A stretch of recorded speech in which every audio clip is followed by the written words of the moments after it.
Hello and welcome to the space where we aim to make your skincare a beautiful act of self-care and self-love.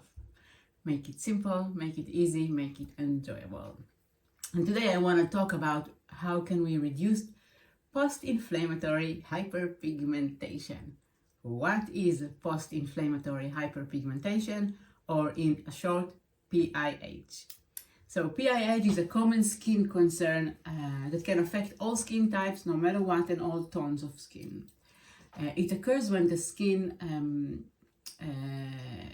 produces excess melanin in response to inflammation in the skin, or if there was a skin damage or some kind of skin trauma. And it leaves behind dark patches or dark spots.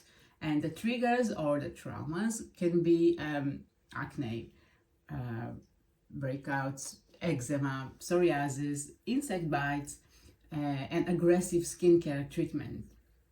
And the severity of the hyperpigmentation, it depends and it changes individually. Depends on the skin, on the tone, the health of the skin. And maybe you are familiar with that sometimes you have a pimple and it's not so much about the pimple healing, but about what happens after it heals, like these dark spots that left. So the first step to reducing PIH is to find and address the underlying causes and to see what we can do to reduce it. So the first one, always sun protection. Keeping your skin protected from the harmful UV rays is highly recommended for everything, but we are talking now about HIP. So PIH, sorry.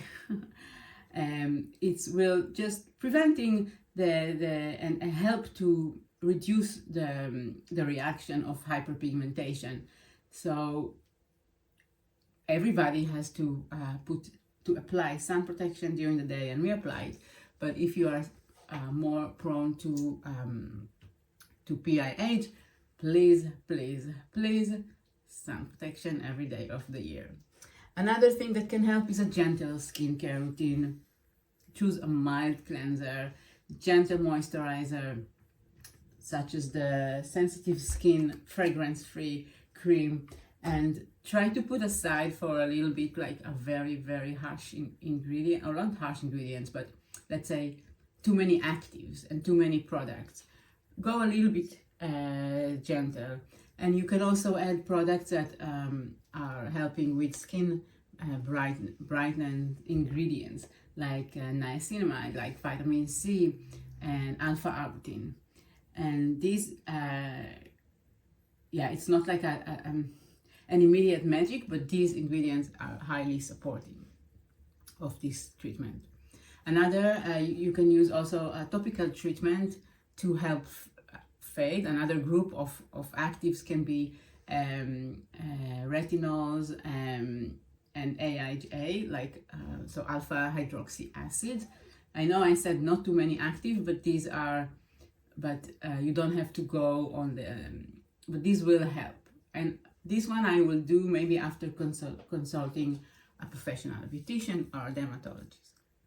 Another treat that I only do in the winter is the herbal peeling. It's just like it sounds, it's a herbal peeling, so it helps rejuvenate the skin. And the last point, patience and consistency. It takes time for